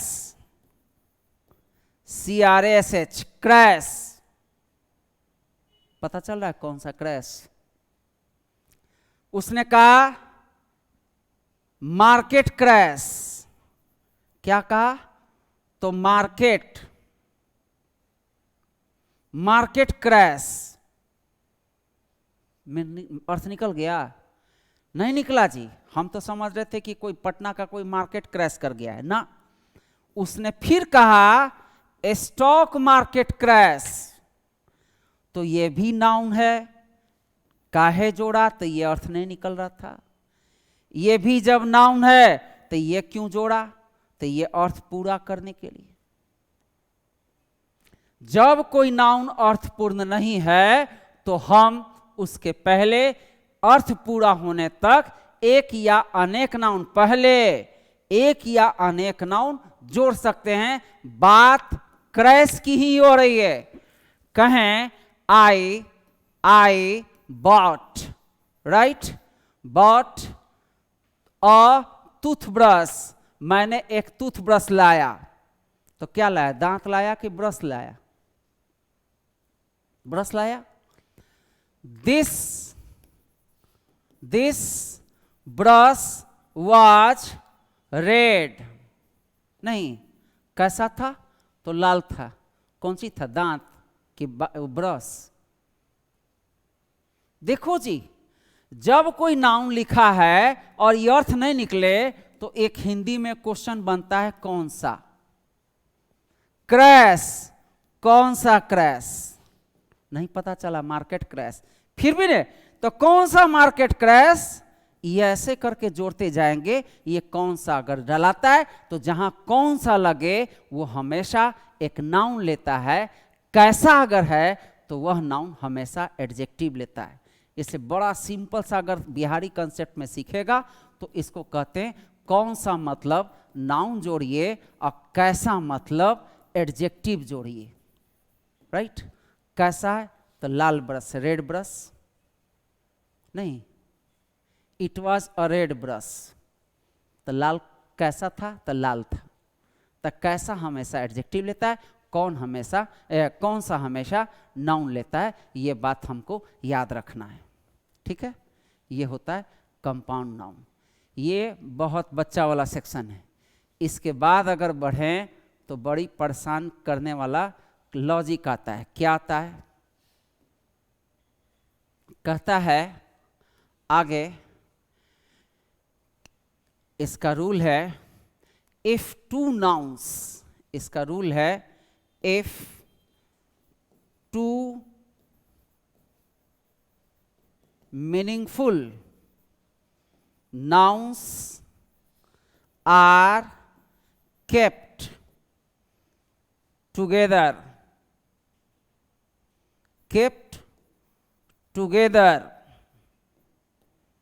first see the verbs of the sentence। यहाँ क्या लिखा, द मेन एडवांटेज, अभी जीई पढ़ा था, ई नाउन है। फिर यहाँ लिख रहा है इंडिया, इंडिया तो अर्थपूर्ण है नहीं, अगर ये वाला नाउन मीनिंगफुल है तो यहाँ नाउन रखने की कोई जरूरत नहीं है। अब रख दिया है तो सबसे पहले जा करके इसके पूरे सेंटेंस में देखो कि ये दो नाउन के लिए वर्ब दो आया है कि नहीं। यहाँ कह रहा है हैज ओवर अदर कंट्रीज, यहाँ कह रहा है इज के पहले यहाँ कंट्रीज है जो कॉमा की मदद से लिखा है, तो ये तो पक्का इसका सब्जेक्ट ये नहीं है जी। यहाँ हैज है, एक वर्ब यहाँ दिख रहा है, एक वर्ब यहाँ दिख रहा है, तो दो वर्ब दिख रहा है, तो हमको दो सेंटेंस चाहिए नहीं। जब ऐसा रखा रहे, see the verbs of the sentence, verb को देखें नहीं, कहता है दो वर्ब्स अलग अलग नाउन के लिए जाना जाता है, तब नाउन के बीच में एरर नहीं है। जब दो वर्ब आया है, एक यहां आया एक यहां आया है, दो सब्जेक्ट चाहिए, एक पहला का इंडिया और दूसरा का ये वाला। ये हमेशा याद रखना, गाना एक तो याद रखना, पास पासवार, दूर दूर, तो कितने पास कितने दूर। तो इसमें याद करना सिंपल सा तरीका है कि पहला वाला वर्ब के नजदीक जोड़ है उसको पास से मिला दो, और इससे जो दूर है बाद वाला दूर वाला को दूर से मिला दो। तो ये इसका ही दूर है कि नहीं, ये दोनों पास है, तो कभी भी ऐसे रहे तो ये याद रखना। ये पीओ का क्वेश्चन है जी, बहुत बच्चा सब कंफ्यूज किया है, ठीक है। हाँ, ये वाला सेंटेंस बहुत गजब आया है, ये पीओ का क्वेश्चन है, दा करके सेट पलट करके देख लेना, बैंक ऑफ महाराष्ट्र का शायद क्वेश्चन है। इसी तरह से एक क्वेश्चन आया, he is the best soldier, आगे का इसी में कुछ नहीं डाला है, comma conjunction, military school has produced so far, ठीक है। यहाँ ईज आया, का सब्जेक्ट ही हो गया। माई मिलिट्री स्कूल के बाद हैज प्रोड्यूस्ड आ रहा है, हैज प्रोड्यूस्ड के पहले मिलिट्री स्कूल है, तो यहाँ पर दो नाउन सोल्जर और मिलिट्री स्कूल के बीच में तुम्हारे अगर क्वेश्चन देखता तो यहाँ पर लगता कि एक प्रीपोजिशन चाहिए, अगर प्रीपोजिशन डाल देंगे तो कभी भी यह नाउन सब्जेक्ट नहीं रहेगा, क्योंकि प्रीपोजिशन के बाद सब्जेक्ट नहीं आता। 2 सेंटेंस में वर्ब है, 2 सब्जेक्ट चाहिए, इसलिए यहाँ पर भी कोई नाउन का एरर नहीं है, ना किसी चीज़ का एरर है। ये वाला भी नो एरर है और ये सेंटेंस भी नो एरर है। जब भी 2 नाउन इस तरह से रखा रहे तो सबसे पहले वर्ब पे जाओ, वर्ब अगर ठीक है तो ठीक है, नहीं वर्ब गड़बड़ है तो गड़बड़ है, नहीं अगर नाउन वर्ब एक है तब तो बात पलट जाएगा। अगला कहता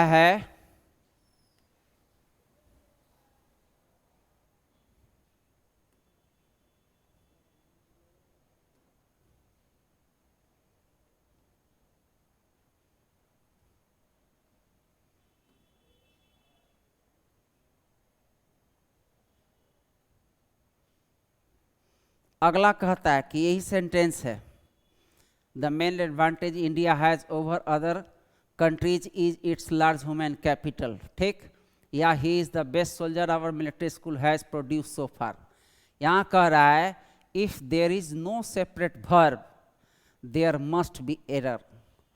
अगर सेपरेट वर्ब नहीं है नाउन के बीच, नाउन अगर सेपरेट वर्ब नहीं है नाउन के लिए, तब नाउन के बीच में एरर है। अब वो एरर किसका है? तो वो एरर होता है किसका? तो प्रीपोजिशन का, अपोस्ट्रोफी का, कंजक्शन का, एडजेक्टिव का, या फिर नाउन इन एपोजिशन का। ऐसा एक एरर होता है। ठीक है, कब?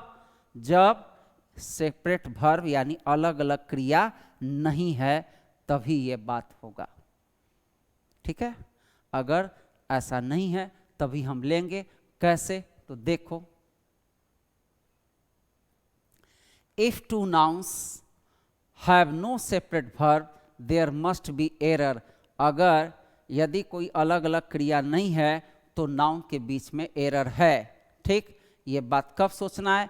जब सोचना है जब उस सेंटेंस में हमारा सिंगल वर्ब दिया है। अगर सिंगल वर्ब है तो हम इस तरह से इसका एरर बनाएंगे जी, ये इसका हमारा एरर आएगा, इस पर हमको लेकर के चलना है। अब कैसे करेक्शन करेंगे? तो पहले कहता है कि एरर ऑफ नाउन के बीच में प्रीपोजिशन, अपोस्ट्रोफी, कंजक्शन, एडजेक्टिव या नाउन इन एपोजिशन का एरर होगा। देखिए कैसे। तो सबसे पहले आ रहा है क्या?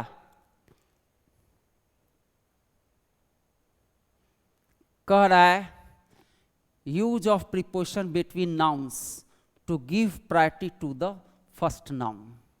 ठीक, 2 नाउन है जी, अगर हम इसके बीच में किसी प्रीपोजिशन का यूज कर रहे हैं तो याद रखना है कि बाद में नाउन जुड़ेगा, और इस दोनों नाउन में जब भी हम चलेंगे तो कहता है priority to the first noun.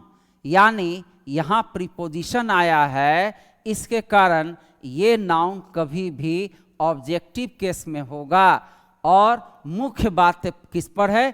तो ये नाउन हमारा मेन है, इसकी हम बात कर रहे हैं। ये इसका ऑब्जेक्टिव मोड है। क्या है? तो बीच में प्रीपोजिशन है। वर्ब भी लेना हो तो इसी नाउन के अनुसार लेंगे वर्ब।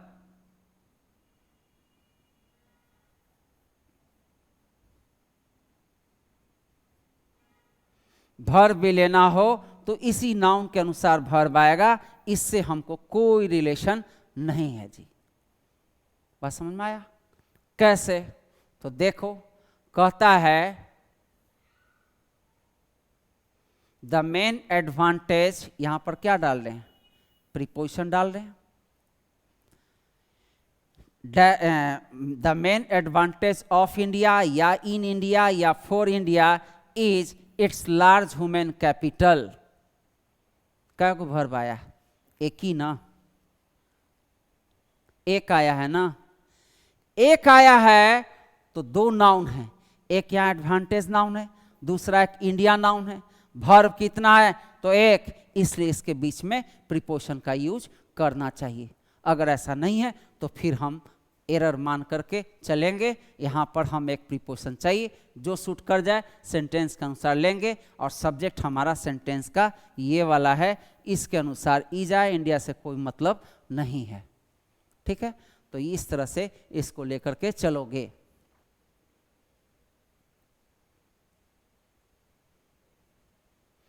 कह रहा है यूज अपोस्ट्रॉफी और apostrophe S between nouns to give priority to the second noun. Preposition का यूज अभी हम सीखे। दूसरा कह रहा है अपोस्ट्रॉफी और अपोस्ट्रॉफी एस का। किसका? तो एक कह रहा है अपोस्ट्रॉफी और दूसरा कह रहा है अपोस्ट्रॉफी एस। कब? जब इधर वाला शब्द नाउन है जी। क्या है? तो इधर वाला शब्द हमारा नाउन है और इधर वाला शब्द भी नाउन है। नहीं, देखो नाउन आया, नाउन आया के बीच में क्या आ रहा है? तो अपोस्ट्रॉफी या अपोस्ट्रॉफी एस। क्या आ रहा है? तो यहाँ भी नाउन आ रहा है। यहाँ क्या मैसेज है? तो ये जब हम इसका यूज करते हैं तो इसका प्रायोरिटी देना है, तो हमको यूज करना है अपोस्ट्रॉफी या अपोस्ट्रॉफी एस का, और इसका अगर प्रायोरिटी देना है तो यूज करते हैं प्रीपोजिशन का। यानी फर्स्ट की प्रायोरिटी के लिए प्रीपोजिशन चाहिए, सेकंड की प्रायोरिटी के लिए हमें अपोस्ट्रॉफी या अपोस्ट्रॉफी एस चाहिए। अब यहाँ पर दो चीज हैं, एक है अपोस्ट्रॉफी और दूसरा है अपोस्ट्रॉफी एस। क्या अंतर? तो जिस नाउन के लास्ट का साउंड च, राइट, च, ज और स रहे तो इसके पहले अपोस्ट्रॉफी लगाओ। क्या लगाओ? तो इसके पहले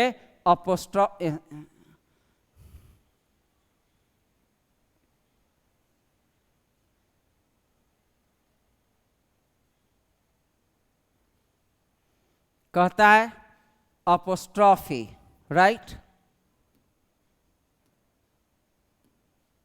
अपोस्ट्रॉफी या अपोस्ट्रॉफी एस।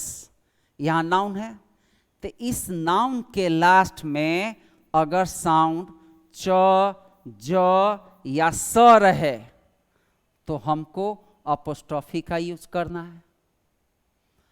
अगर च, ज, स नहीं है, अगर च, ज, स नहीं है, तब हमको यूज करना है अपोस्ट्रॉफी एस का।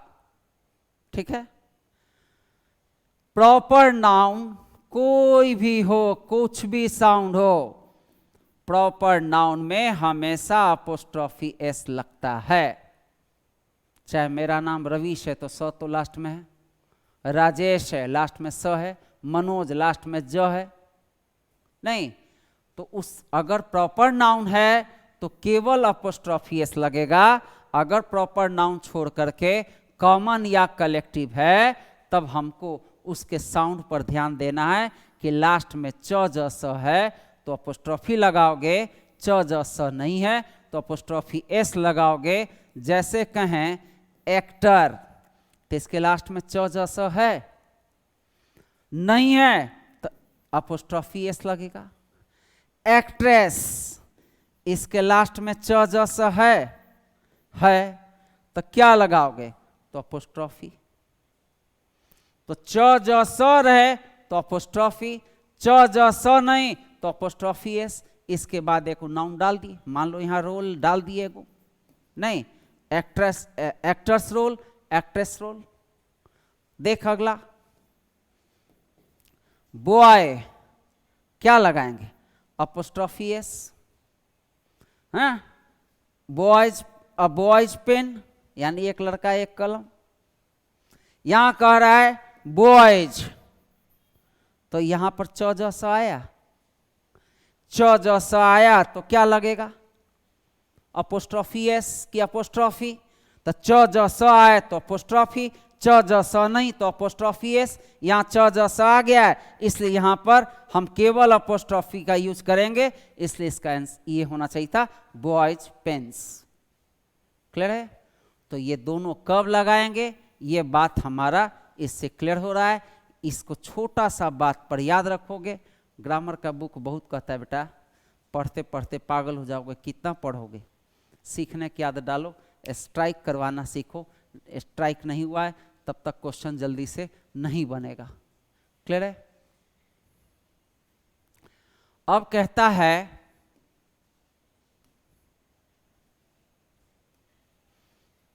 कहता है कि हम इसका यूज कब करें, इसका यूज कब करें। तो देखो ध्यान से, ये वाला नाउन, राइट, ये वाला अगर पर्सन है, पर्सोनिफाइड है, टाइम है, नहीं, नेम ऑफ कंट्री है,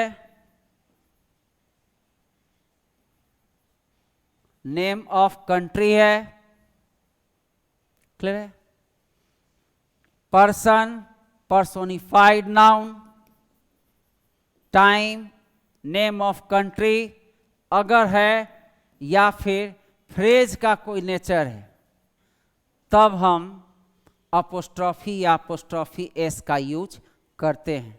कब? जब यहाँ वाला नाउन रखा गया ये है, पहला मैसेज ये। दूसरा मैसेज दे रहा है कि कभी भी यूज करो, अगर यूज कर रहे हो तो क्या सेकेंड नाउन की प्रायोरिटी है।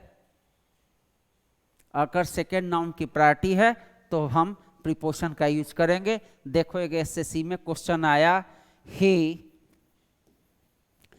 directly went to the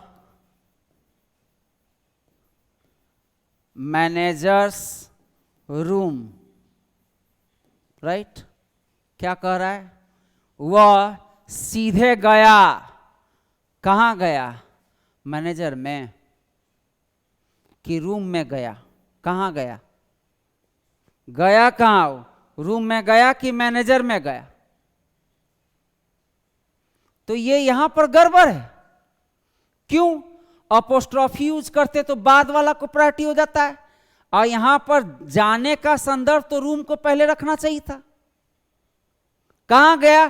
तो रूम में। किसके रूम में? तब मैनेजर के रूम में। ये होना चाहिए था। ये यहां पर बाबू ये वाला एरर है, इसको होना चाहिए था the room of the manager. ये सही है, ये गलत है। कारण यहां वेंट की बात कर रहा है, जाने की बात कर रहा है, और जाने की बात को जगह चाहिए, ना कि व्यक्ति चाहिए।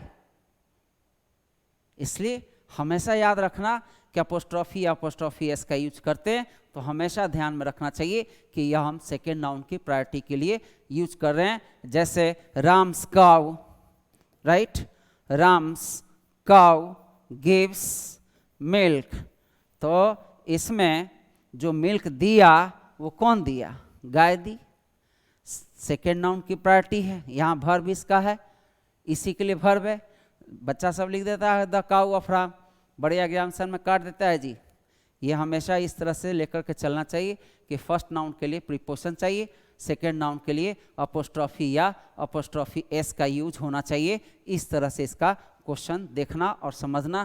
कब? दूसरी बात कि पहले वाला शब्द पर्सन हो, पर्सोनिफाइड नाउन हो, टाइम हो, या फिर कंट्री का नाम हो, या कोई फ्रेज का नेचर हो, तभी हम इसका यूज करते हैं। एग्जाम्पल कह रहा है the government dubious policies, right, dubious policies have not been accepted by the resident। क्या एक्सेप्ट नहीं किया गया? गवर्नमेंट की उसकी पॉलिसी, इसकी पॉलिसी ना, ये बाद वाला नाउन का प्रायोरिटी है, इसलिए यहां पर अपोस्ट्रोफी या अपोस्ट्रोफी एस का जो यूज किया गया है वो सही है। ठीक है, ऐसे करके इसको सोचना है।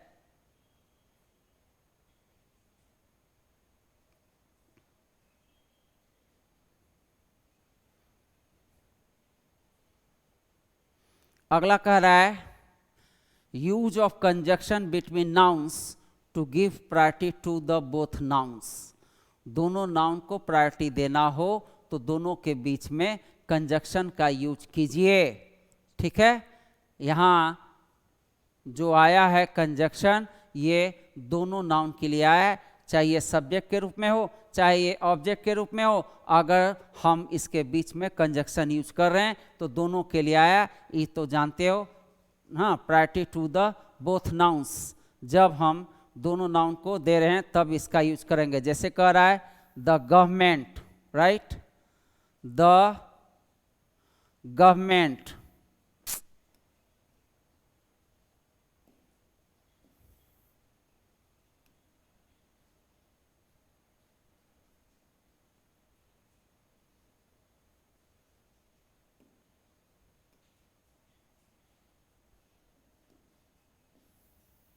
the government and the business houses नहीं have reached at the consensus।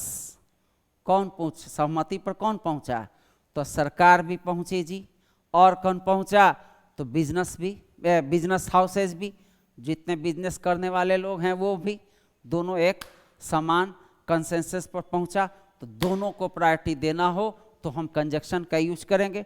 थोड़ा सा यहाँ मजाक में सीख लो, ये है लेफ्ट हैंड, राइट, और ये है राइट हैंड। पहला का प्रायोरिटी के लिए प्रीपोजिशन यूज करो, पहला के लिए प्रीपोजिशन, दूसरा के लिए अपोस्ट्रोफी या अपोस्ट्रोफियस, दोनों के लिए कंजक्शन का यूज करना चाहिए। ठीक है, पहला प्रीपोजिशन, दूसरा अपोस्ट्रोफी अपोस्ट्रोफियस, दोनों कंजक्शंस। पहला प्रीपोजिशन, दूसरा अपोस्ट्रोफी अपोस्ट्रोफियस, दोनों कंजक्शन। बस खत्म। ऐसे करके करेंगे तो ये प्रीपोजिशन कंजक्शन अपोस्ट्रोफी को हम निकाल सकते हैं जी। आगे चले,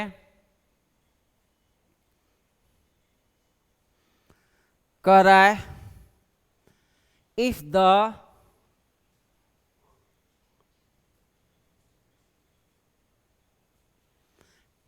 the second noun is needed for the sentence, the first noun should be replaced, यहाँ ed लगाना चाहिए था, replaced by the adjective। Sentence को ये दो नाउन जो दिख रहा है, इस दोनों नाउन में कह रहा है कि इसकी आवश्यकता नहीं है, सेंटेंस को नहीं है, नहीं है, तब कह रहा है कि इसको एडजेक्टिव को एडजेक्टिव बदलो। This noun is needed as, हाँ, this noun is needed as adjective, गलत है ये एडजेक्टिव, ये नाउन एडजेक्टिव के रूप में चाहिए। जैसे कह रहा है person activity should not be revealed in public. Person activity की पर्सनल एक्टिविटी, खुद का निजी एक्टिविटी को पब्लिक के बीच में खोलना बताना नहीं चाहिए जी।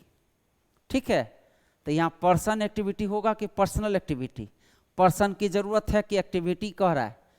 Activity should not be revealed in public, public में इसको ओपन नहीं करना चाहिए। तो क्या, तो एक्टिविटी को कि पर्सन को? इसलिए यहाँ का ये नाउन गड़बड़ है, ये पर्सन की जगह पर्सनल होना चाहिए था। इसी तरह कह रहा है help attitude makes man docile, नहीं, हेल्प एटीट्यूड ये नाउन है और यहाँ पर ये हेल्प भी नाउन है। तो हेल्प मेक्स मैन डोसाइल कि हेल्पिंग एटीट्यूड, नहीं, हेल्पिंग एटीट्यूड, हेल्प करने का जो हमारा नज़रिया है वो हमको विनम्र बनाता है। तो यहाँ पर जो पर्सन है ये भी गड़बड़ है, यहाँ हेल्प है ये भी गड़बड़ है। ये दोनों को, पर्सन को क्या किया गया, तब पर्सन को कर दिया पर्सनल और हेल्प को कर दिया हेल्पिंग।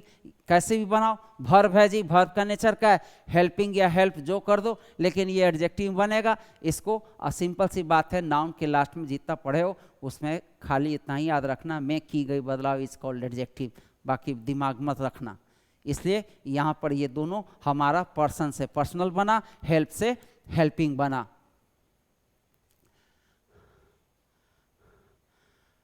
नेक्स्ट कहता है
अब कहता है कि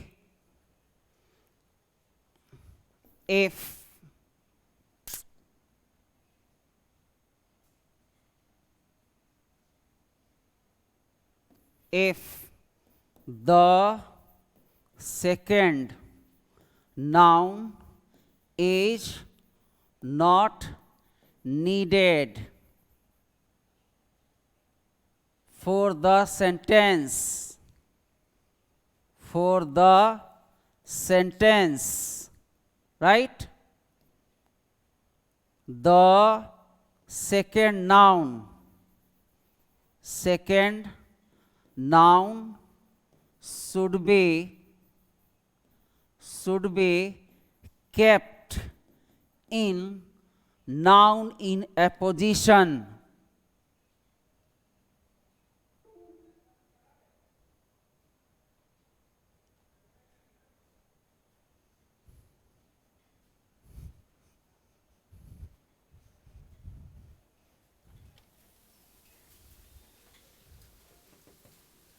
आलोक,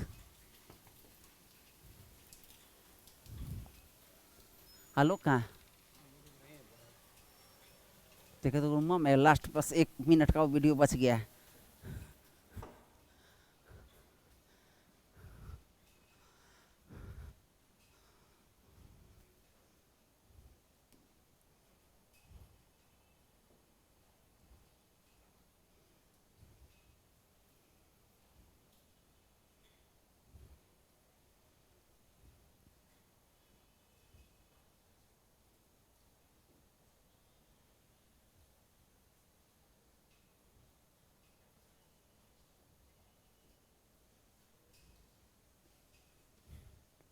देखिए ना लास्ट वाला दम कुछ ही आ गया, देखिए तो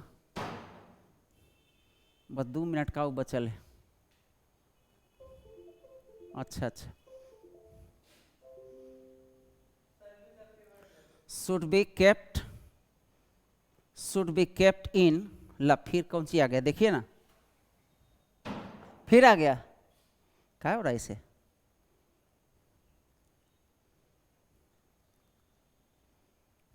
तेरा should be kept in noun in apposition by the help of commas। ठीक है, जैसे मिस्टर, देखो एसएससी का क्वेश्चन है, mister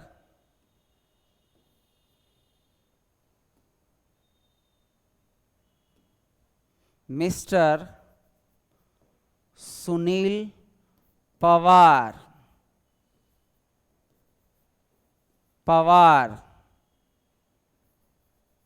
our guest has come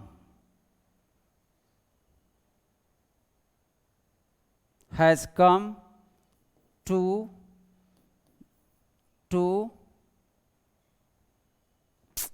back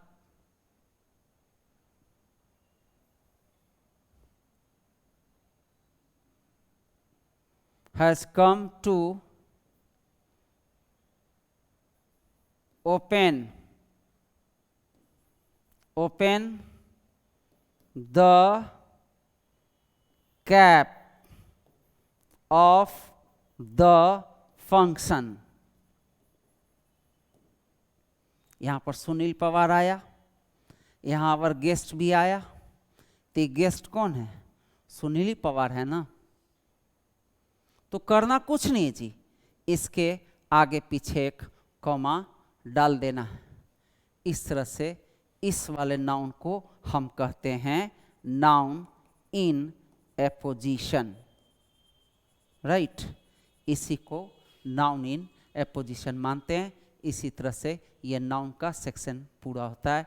अब इस पे हम एक बहुत बड़ा क्वेश्चन का सेक्शन लेकर के आएंगे, देखेंगे कुछ क्वेश्चन को कैसे, एक पीडीएफ फॉर्मेट में भी हम डाल देंगे इसको, आप अगर अटैक करना चाहते हैं तो करिए, ठीक है। उस पूरे क्वेश्चन के सेगमेंट को हम इस पर लेकर के आएंगे, अगला वॉल्यूम उस पर होगा, और कुछ मिसलिनियस नाउन की भी चर्चा हम करेंगे उसमें, ठीक है। यहाँ मेरा सेकेंड वॉल्यूम पूरा हुआ। आशा करते हैं आप इसे सब्सक्राइब, शेयर, लाइक करेंगे, अपने फ्रेंड्स के बीच में शेयर करेंगे। आपकी बूस्ट ही मेरी एक प्रॉपर एनर्जी होगी। Thank you, bye bye, good luck.